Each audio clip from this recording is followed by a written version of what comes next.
I hate my stepdad, Kevin. He's one of the most frustrating, controlling, and inconsiderate people I have ever known. Ever since he married my mom, my life has been turned upside down. For context, my parents divorced 3 years ago. Mom and dad just never got along and would fight frequently. When my parents announced their divorce, I wasn't much surprised. My mom and dad were never a great match from the start, honestly. They tried to make it work, but there was always tension between them, especially when it came to responsibilities around the house. Although my mom technically stayed at home, she didn't enjoy any of the typical household duties that often come with that role.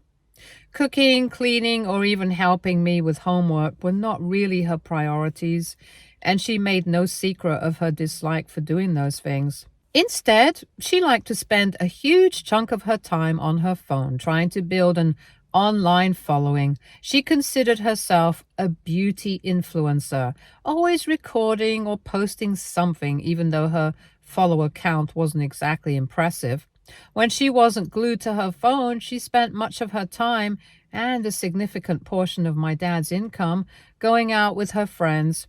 Shopping sprees, brunches, or beauty treatments, those were her regular activities.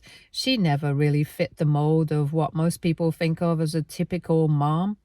While other parents generally check on their kids' assignments, making sure they are keeping up with their studies and asking about their daily lives, my mom's primary concern was to only look after herself. She constantly stressed about her appearance and also expected me to stay thin at all times and put together. It was almost as if she saw me more as a reflection of her own image than as an individual with my own needs. Anyways, after the divorce, both my parents got custody of me, and my time was split between them. Initially, it took me some time to adapt to living between two separate households, and just as I was starting to settle in, my mom met Kevin. She seemed smitten by him from the very first date. In just a few days, they started to officially date, and after a few weeks, Mom made me meet him. Suddenly, this stranger was everywhere, and I was expected to welcome him into our lives with open arms. Now, I wouldn't have had any problem accepting Kevin if he were a decent person, but the reality is, he's not. Right from the beginning, Kevin had these unrealistic expectations. He assumed I would just happily accept him as my new dad, even though he was, in my eyes, a total downgrade from my actual father. He constantly meddles in my life and seems to seize every opportunity to belittle me. It feels like no matter what I do, he finds a way to criticize or control me. For instance, he has two sons, and he becomes visibly annoyed with me whenever he thinks I'm acting too girly, as he likes to phrase it. He has outright told me that I shouldn't wear frocks or tight skirts, as if how I dress is any of his business. He also insists that I shouldn't leave my hair down and expects me to keep my long hair tied up in a bun at all times. It doesn't stop there. If I ever have friends over, he always interrupts us, claiming he's just checking in. But it's not just a quick hello or a casual inquiry. He literally barges in and hovers around as if he doesn't trust me and my friends to be alone. It's incredibly intrusive, and honestly, it's humiliating. When I protest or ask him to leave us alone, he brushes it off, saying things like, "Girls require constant supervision, and we should just pretend like he's not even here." It's infuriating that he doesn't extend the same level of interference to his sons, or seems to feel the need to constantly oversee their every move. When I tried to bring up how much this bothers me with my mom, hoping for support or understanding, she brushes it off. She tells me he's just being protective, as though that excuses his behavior. On top of everything, Kevin's two sons make my life even harder. They have no concept of personal space, and their personalities clash with mine in every possible way. They are also relentless when it comes to bullying me, whether it's teasing, mocking, or finding new ways to make me feel small. They pick on me constantly, and instead of stepping in, my mom dismisses their behavior by saying, That's how all siblings bond. When my mom decided to marry Kevin after just a year of dating, she expected to just fall in line. She told me in no uncertain terms that she loved Kevin and was determined to make their marriage work. She knew I had no doubts and frustrations, but she was clear about what she wanted from me: to give Kevin a chance and not to make things difficult for her. She urged me to accept him as part of our family. It felt like a lot to ask, especially given how fast everything was happening, but I wanted to support her and keep the peace, so I agreed to try. Since then, I've genuinely made an effort to accept Kevin and his sons. I've tried to go along with his routines and adapt to the changes, even though it's been far from easy. One of the things that bothers me most is how Kevin insists that I call him Dad. It doesn't feel right. And every time I say it, I can't help but feel resentment building up inside me. I already have a dad, and I don't want to replace him. Yet Kevin doesn't seem to understand or care that it's hard for me. But beyond the name, what's really painful is the shift in my mom's attention and priorities. After her marriage, she seems more focused on Kevin's sons than on me. She spends more time with them, helps them with things she never did for me, and acts more like a mother to them than she ever has with me. I sometimes feel like I've lost my place in her life. She is only ever a mom to Kevin's sons. Now, I'd love to live with my dad, especially since he is generally more understanding, but he had to move away once he got a new job in another city, which paid him significantly better. He still visits me from time to time, but I stay with Mom full time. Dad and I also talk on the phone regularly. He knows about some of the issues I have with Kevin and his sons because I've opened up to him about it. He's really supportive and has even tried to talk to my mom about the situation. I think he generally wants to help, but every time he brings it up, my mom shuts him down. She tells him to back off and insist that he shouldn't interfere in her marriage. Over the years, I've done my best, despite everything, to adjust to life with my new family. I've really tried to make an effort with Kevin and his sons, hoping that if I stayed patient and open, we could build some kind of positive relationship. But despite my efforts, I still feel invisible in my family. This year, Kevin unexpectedly received a promotion at work. When he came home, he proudly announced that he'd be treating all of us to a family trip. The news had us all excited, especially since it had been so long since we'd gone on a vacation together. He and Mom picked the place and booked tickets and accommodations for all of us. But as luck would have it, just a day before our trip, I got into a car accident with my mom. We were driving home after shopping for a few outfits for the upcoming vacation when, out of nowhere, another car slammed into us from behind. It wasn't a massive collision, but it was enough to throw us off and cause some injuries. My mom was mostly okay, aside from a few scrapes and bruises here and there, but I wasn't so lucky. I ended up with a broken arm and a concussion from the impact. The ambulance was called, and before I knew it, I was being admitted to the hospital. When Kevin first heard about our accident, he rushed to the hospital looking concerned. At first, I thought he was genuinely worried about me and my mom, that he was showing up because he cared about our well-being. But then he kept bringing up the trip, obsessing over whether or not we'd still be able to go and worrying that the money he'd spent would go to waste. The doctors eventually informed us that due to my concussion, I'd need to stay in the hospital for a few days for observation. They wanted to make sure I was okay before clearing me to go home, but travel was definitely off the table for me. Kevin looked at me frustrated as if it was my fault for getting into the accident and wasting his money. Since I had to stay in the hospital, my mom half-heartedly offered to stay back with me. It gave me a glimmer of hope that she'd choose to support me during such a difficult time. However, Kevin was quick to jump in, arguing that since our plane tickets were already paid for, we were already losing money with me not going, and that it wouldn't make sense for my mom to also waste even more money by staying behind. He then turned to me and told me that at my age, I should be perfectly capable of staying at the hospital alone for a few days. He pointed out how safe the hospital was, with doctors and nurses on call 24/7, implying that I had nothing to worry about. Kevin then went on to insist that once I was discharged, he'd arrange for a babysitter to stay with me at home. I argued with him that I wasn't comfortable staying at the hospital alone or having a babysitter take care of me back home. I begged my mom to stay with me instead. My mom did try to stand up for me, telling Kevin that it wasn't right to just leave me alone in the hospital. She knew that this was wrong. However, Kevin still pushed back. He kept arguing that my mom's presence was unnecessary and that her staying would only mean sitting by my side and doing nothing productive the whole day. He made it sound as though her presence was useless, ignoring the emotional support she could actually provide. For him, not wasting his vacation money was more important than anything else. Clearly, he didn't see me as his real child, so he just didn't care about how I felt or what happened to me. I tried to plead that.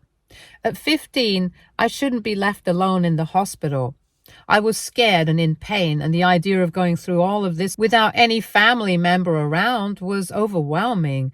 I suggested a compromise, saying that maybe Mom could call my dad to come down and stay with me while she and Kevin would be gone.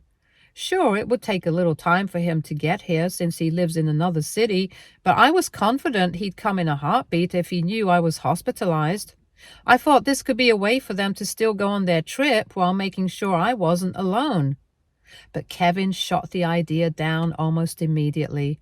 He dismissed my concerns, saying I was being silly and making a big deal out of minor injuries. He brushed off my suggestion of calling my dad, claiming it would only make him worry unnecessarily. According to Kevin, there was no need to disrupt anyone else's plans over something as trivial as a concussion and broken arms. Injuries that would heal just fine with a few days of hospital rest. In the end, Kevin's pressure worked. I looked at my mom, hoping she'd stand her ground and insist on staying with me, but as usual, she gave in to Kevin. Rather than fighting for what I needed, she agreed to leave. She stayed with me for only a single night, which brought me some comfort. I clung to the hope that maybe after seeing how vulnerable I felt, she would realize I needed her there.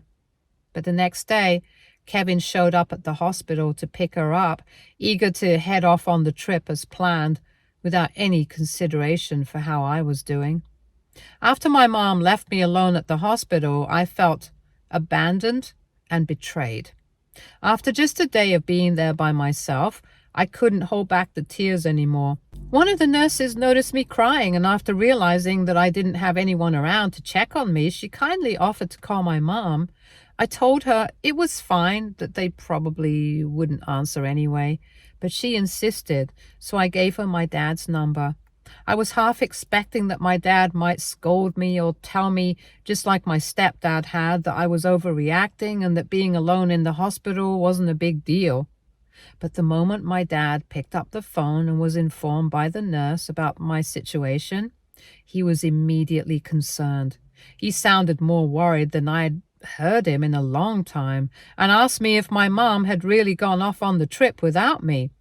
I explained the whole situation, telling him how Kevin had insisted it was fine to leave me because he didn't want the trip money to go to waste, and how Mom had ultimately agreed to go along with it. My dad was furious. As I told him everything, he went quiet, but I could feel his anger simmering. He then told me that my mom had only mentioned we'd been in a minor fender bender, downplaying the entire situation. She hadn't mentioned a single word about my broken arms or my concussion, or that she and Kevin would be leaving me alone in the hospital. According to what she told him, there was nothing to worry about, so he hadn't felt the need to reach out to me. Hearing that Mom had knowingly lied about my situation to Dad made me feel even more hurt and betrayed. My dad immediately assured me that he was going to come over as soon as possible. He told me he'd drop everything and drive over to the hospital and stay with me no matter how long it would take. For the first time since I'd been admitted, I felt a sense of relief, knowing that my dad was coming to be by my side and that finally someone was taking my situation seriously. And as I sat there waiting, I realized just how much I needed that kind of support in my life. Within just 2 hours, my dad arrived at the hospital, and seeing him walk through the door felt like a huge weight had lifted off my chest. I started to cry as he hugged me and reassured me that everything was going to be okay. He then immediately went to speak with my doctors, making sure he understood every detail of my injuries. I could see the relief on his face when he confirmed that. While my injuries were painful and serious, they weren't life-threatening. He was very regretful for not being there for me sooner and for not questioning my mom's version of events. He told me he regretted trusting that everything was fine without checking in on me directly, and it was clear that he was beating himself up over it. Obviously, my dad's anger toward Kevin was palpable. He was furious that my stepdad had the audacity to treat my needs so casually and then chose to go on a trip rather than ensuring I was taken care of. The lack of respect and care Kevin showed by leaving me to manage alone in a hospital revealed just how little I mattered to him. His actions spoke volumes, making it clear that despite being in a relationship with my mom, I was nothing more than an inconvenience to him. My dad tried to call Mom and Kevin, but neither of them picked up his calls.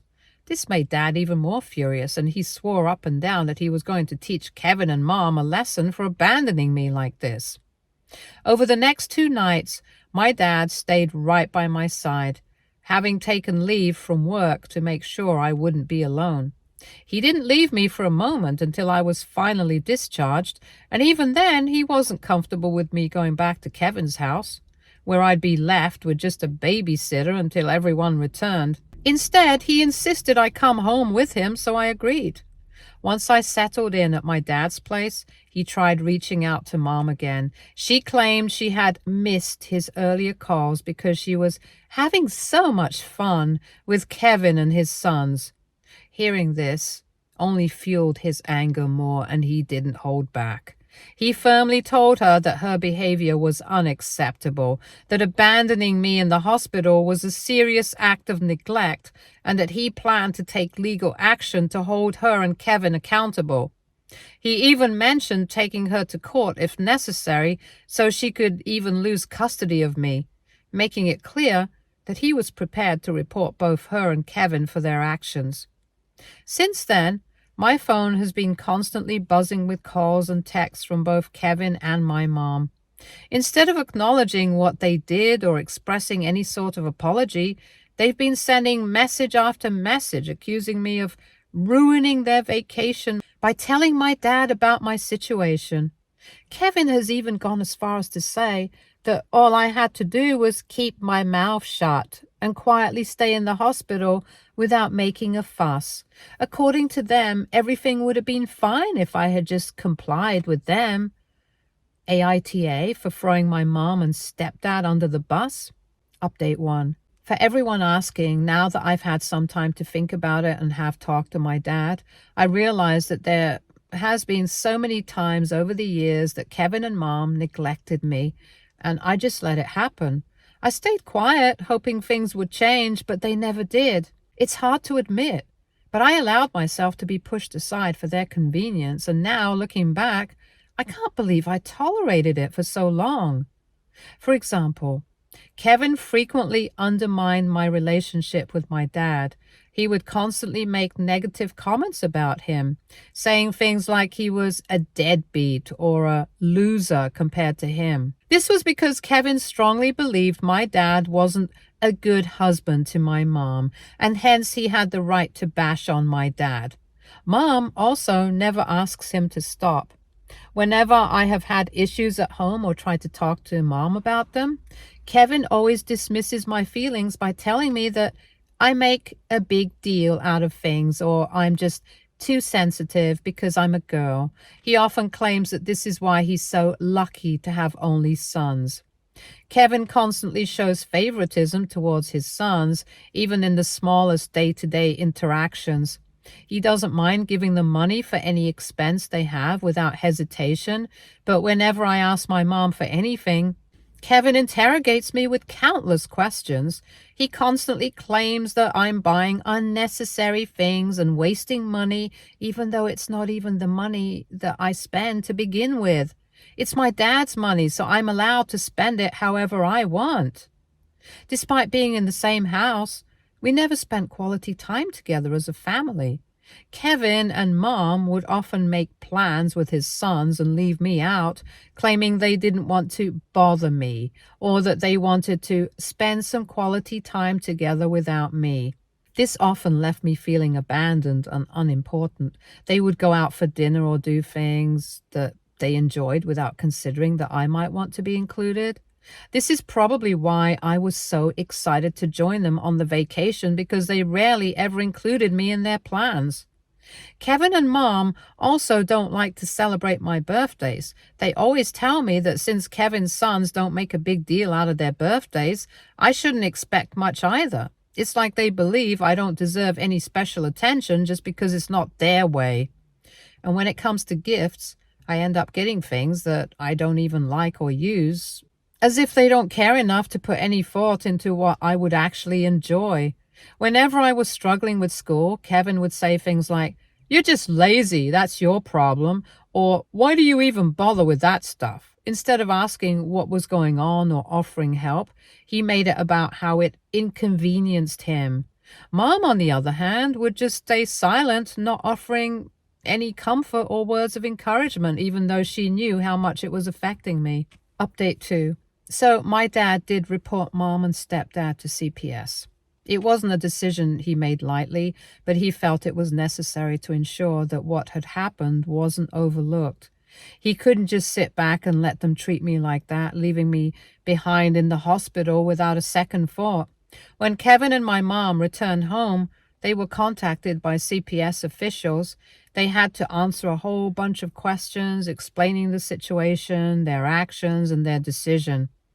I'm sure it was a wake-up call for them, one they probably weren't expecting. But the authorities agreed with my dad that leaving me behind in the hospital, especially after being injured, was unacceptable. They acknowledged that I had been neglected in a way that put my well-being at risk. Later, my mom called me. She wasn't exactly happy, and I could tell from her tone that she was upset at me. She told me that I had pushed both her and Kevin into a lot of trouble by involving CPS. It felt like she was blaming me for what happened, but I knew I hadn't done anything wrong. She warned me that CPS would be reaching out to me next to get my side of the story. My mom then continued to strongly urge me to lie to the authorities, telling me that if I didn't, then I could end up being taken away from her and she would lose custody of me. I argued with her that I wasn't comfortable lying to the authorities and that maybe she should have thought of the consequences of her actions when she abandoned me at the hospital that day. Mom then tried to guilt trip me, saying things like how she had given me years of her life and that I needed to show my loyalty to her this time. She made it sound like I was somehow going to betray her by being honest with the authorities, as if I was the one at fault for everything that happened.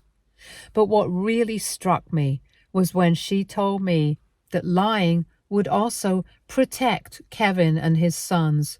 She explained that CPS investigation could end up causing problems for Kevin, especially with his ex-wife. His ex-wife might find out and use this as ammunition to make Kevin pay for it. I just shook my head as I realized how my mom seemed more concerned about my stepdad's reputation and her own than about what I had been through. Not once did she ask me how I was doing or if I had recovered. Meanwhile, she continued to beg me, pleading with me to lie and protect her family. I couldn't take her selfishness anymore. I stood my ground and told her in no uncertain terms that I didn't care how this would affect her and Kevin, but I would not be lying to the authorities. I told her that I would be telling them exactly what had happened, and I wouldn't be covering up anything for anyone. If this meant she and Kevin were in trouble, then so be it. They were the adults here. They were the ones who had messed up, so I wasn't going to protect them from the consequences of their actions. My mom yelled at me some more and called me names, but I didn't give in. Ever since then, I feel guilty. However, I think I'm doing the right thing. Update 3. It's been almost 2 weeks since my last update. I have talked to the authorities and told them the truth. For now, I will be staying with my dad. My dad has been looking into school so I can stay with him here permanently. I have to say that it feels nice to live with him. Mom has continued to try to guilt trip me, but there's nothing else that she can do for now. She has been given a warning by CPS.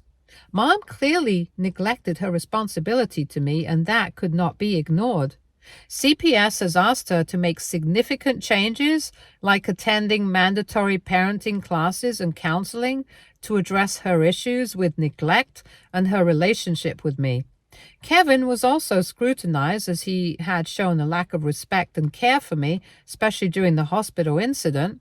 CPS made it clear that they would be closely monitoring the situation if and whenever I came over to stay with them, and that any further neglect or mistreatment would lead to more serious consequences. Update 4. Wow, can't believe that it's been almost 4 months now since I have been living with Dad. I feel like I'm finally in a place where I'm not constantly walking on eggshells or doubting my worth. Living with Dad has been such a huge relief. He's supportive, listens to me, and most importantly, he respects my space and my decisions. It's been a complete 180 compared to what I was dealing with before. I feel heard here. I can talk about my day, my struggles, my dreams, and he actually cares. I've been able to focus more on school and my mental health, and I feel like I'm finally getting back to who I really am. I've also made some amazing new friends at school, and I genuinely love spending time with them. In fact, last month, for the first time in a long time, I actually got to have a proper birthday celebration. I invited all my friends over and we had a pizza party while watching cheesy romantic movies. It was the kind of birthday I'd always wanted but never got when I lived with my mom and Kevin. As for Mom, things are still complicated. She's been trying to contact me more frequently lately, even sending me texts about how sorry she is and how much she misses me. Part of me feels guilty for staying away, but then I remember everything that led to this point. I've made it clear to her that I'm still not ready to come back, and while she tries to reach out, I've established boundaries for myself. Her actions were damaging, and she needs to take full responsibility for that. As for Kevin, he hasn't apologized or taken any responsibility for his actions. Honestly, I'm not surprised. He's never shown any real concern for me or my well-being.